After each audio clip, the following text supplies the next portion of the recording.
క్రీస్తునందు మీకు శుభములు. దేవుడు పరిశుద్ధుడు.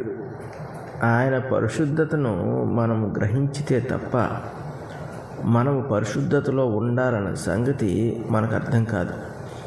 మనము పరిశుద్ధతలో ఉండకపోతే దేవుణ్ణి పూర్తిగా మనము గ్రహించలేము. పరిశుద్ధతలో లేని క్రైస్తవులకు దేవుని సహాయము, దేవుని నడిపింపు, దేవుని మార్గాలు లభించవు. దేవుడు వారితో పాటు నడవలేని పరిస్థితి కలుగుతుంది. పరిశుద్ధత అంటే ఏంటి? ఎందుకు మనం పరిశుద్ధంగా ఉండాలి? లేవి కాండము 11వ అధ్యాయము 44వ వచనంలో దేవుడు ఇలా అంటున్నాడు, నేను మీ దేవుడినైన యెహోవాను, నేను పరిశుద్ధుడను గనుక మీరును పరిశుద్ధులై ఉండినట్లు మిమ్మల్ని మీరు పరిశుద్ధపరచుకొనవలను. నేల మీద ప్రాకు జీవరాశుల్లో దేనివలనను మిమ్మల్ని మీరు అపవిత్రపరచుకొనకూడదు. దేవుడు ఏ రీతిగా అయితే ఉన్నాడో ఆ రీతిగా ఉండటమే పరిశుద్ధత. అంటే దేవునికి అపవిత్రతకు సంబంధము లేదు. దేవుడు అపవిత్రతను తలంచలేడు, అపవిత్రతను చేయలేడు. అంటే ఆయన చేయడు, ఆయన దానికి అతీతముగా ఉండగలడు. అలాగే మనం కూడా దేవుని వలె పరిశుద్ధులుగా ఉండాలంటే ప్రతి అపవిత్రమైన దానికి అతీతముగా ఉండవలసిన వారమే. అపవిత్రమైన వాటితో ఎటువంటి సంబంధము మనము కోరుకోకూడదు. అప్పుడే పరిశుద్ధతలో ఉండడానికి, దేవుడు కోరిన పరిశుద్ధతలో ఉండడానికి అవకాశం ఉంటుంది. దేవుడు ఎందుకు మనల్ని పరిశుద్ధులుగా ఉండమన్నాడంటే మనం మానవులం కాబట్టి.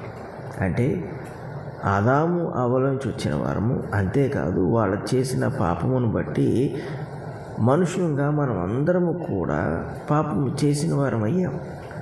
కాబట్టి మనకి ఏదైనా దగ్గరగా ఉందంటే అది పాపము, దాని యొక్క వాతావరణము, దాని సంబంధమైన సంగతులే తప్ప దేవుడు ఆయన పరిశుద్ధత అనేవి మనకి దూరముగానే ఉన్నవి. అయితే దేవుని బిడ్డలుగా దేవుడు మనల్ని కోరుచున్నది ఏంటంటే పరిశుద్ధతలో ఉండటానికి అపవిత్రతకు దూరంగా ఉండమంటున్నాడు. మానవులుగా మన చుట్టూ పాపం ఉంటుంది. పాపము యొక్క క్రియలు, పాపం యొక్క వాతావరణము అవి మనల్ని ప్రలోభ పెడుతూ ఉంటాయి. పాపము చేయవలనని లేకపోతే అపవిత్రముగా జీవించవలనని అనేక సంగతులను మన ముందుకు తీసుకొస్తూ ఉంటాయి. వీటన్నిటినీ కూడా మనము దాటి జయించి దేవుని కొరకు పరిశుద్ధులుగా జీవించడం అంటే చిన్న సంగతి కాదు. ఇది కష్టముతో కూడిన సంగతి, ప్రయాసతో కూడిన సంగతి, శ్రమతో కూడిన సంగతి. అయితే దేవుడు మనకి మార్గమును విడిచిపెట్టకుండా లేడు. మనకి పరిశుద్ధులుగా ఉండటకు దేవుడు మార్గమును ఏర్పాటు చేశాడు. అదే ఆయన నియమము. ఆయన నియమము మనము ఆయన కొరకు ఏ రీతిగా పరిశుద్ధులుగా ఉండొచ్చో మనకు తెలియజేస్తుంటుంది. ఎవరైతే ఆయన నియమమును పాటిస్తూ ఉంటారో వారు పవిత్రతలో జీవిస్తూ ఉంటారు. అందుకే ఇక్కడ వాక్యంలో అంటున్నాడు చూడండి, మీరు పరిశుద్ధులై ఉండినట్లు మిమ్మల్ని మీరు పరిశుద్ధపరచుకొనవలను అన్నాడు. ఏ మనుషుడు తన్ను తాను పరిశుద్ధపరచుకోగలడు? ప్రతి మానవుడు పాపం చేసిన వాడైతే వాడు తన్ను తాను పాపము నుండి ఎలా తప్పించుకోగలడు? పాపము చేయకుండా నీతిమంతుడు సహితము నిరంతరము ఉండలేడు. అలాంటి పరిస్థితుల్లో తన్ను తాను ఎవడు పరిశుద్ధపరచుకోగలడు? ఇక్కడ ఏం చెప్తున్నాడు దేవుడు? మీరు పరిశుద్ధులై ఉండినట్లు మిమ్మల్ని మీరు పరిశుద్ధపరచుకొని అన్నప్పుడు మనము ఆయన నియమమును పాటించాలి. అంటే ఆయనకి విధేయులుగా మనం జీవించాలి. ఎవరైతే దేవుని నియమమును అనగా ఆయన ఆజ్ఞలను, ఆయన చిత్తమును, ఆయన ఉద్దేశములను పాటిస్తూ ఉంటారో వాళ్ళు అపవిత్రతకు దూరముగా జీవిస్తూ ఉంటారు. తద్వారా వాళ్ళు తమను తాము పరిశుద్ధపరచుకుంటూ ఉంటారు. దేవుని నియమం మనకి ఏది పవిత్రమైనదో ఏది కాదో మనకి తెలియజేస్తూ ఉంటుంది. దేవుడు మనకి గ్రహింపు కలుగు చేసే సామాన్య జ్ఞానమును కూడా దయచేసి ఉన్నాడు.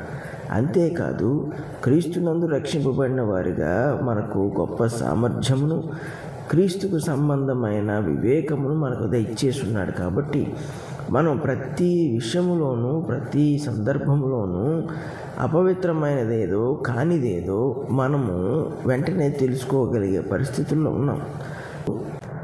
కాబట్టి దేవుని నియమమును మనం ప్రతి విషయంలో ఆపాదిస్తున్నప్పుడు మనము అపవిత్రతకు బహు దూరంగా జీవిస్తూ ఉంటాం. ఇలాంటి పరిస్థితుల్లో అన్ని సందర్భాల్లో కూడా మనకు అపవిత్రతతో ఎటువంటి సంబంధం ఉండదు. పేతురు కూడా తన మొదటి పత్రికలో 1 అధ్యాయం అంటున్నాడు, ఇదే మాటను అక్కడ చెప్తున్నాడు. దేవుడు ఏమన్నాడో దాన్ని అక్కడ మళ్ళీ తెలియజేస్తున్నాడు.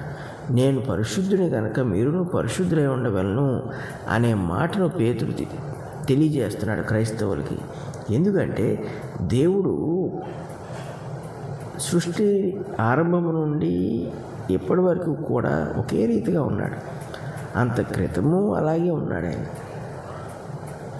ఆయనకున్న ఒక గొప్ప గుణం ఏంటంటే పరిశుద్ధత. అపవిత్రమైన వాటికి ఆయనకు ఎటువంటి సంబంధము లేదు. అపవిత్రమైన వాటిని అనగా పాప సంబంధమైన వాటిని, శరీర సంబంధమైన వాటిని ఆయన అసహ్యించుకుంటూ ఉంటాడు.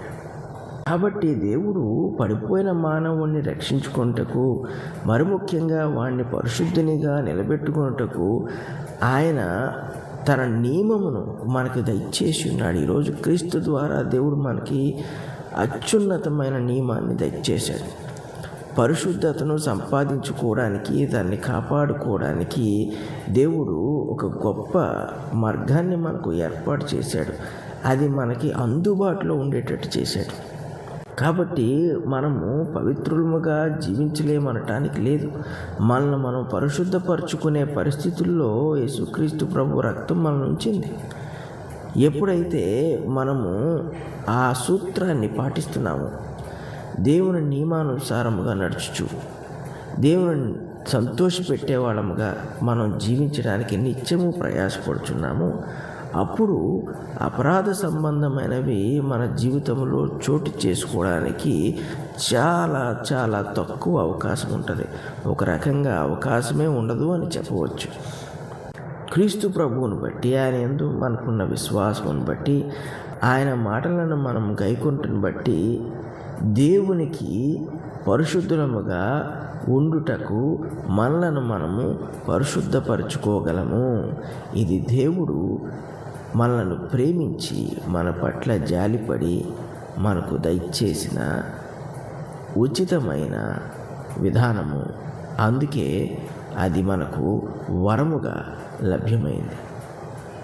పరిశుద్ధుడగు తండ్రి, ప్రేమగల దేవా, మీకు స్తుతులు స్తోత్రాలు. నాయన, మమ్మల్ని ఎంతో ప్రేమించి మా పట్ల మీ గొప్ప కరుణను చూపించి నాయన పరిశుద్ధులముగా, నీవు కోరిన పరిశుద్ధులముగా ఉండుటకు మా కొరకు ఏర్పాటు చేసిన మీ నియమమును బట్టి, దాని యందు ఉన్న ఏర్పాటు అంతటిని బట్టి మీకు స్తుతులు స్తోత్రాలు తెలియజేయుచున్నాం.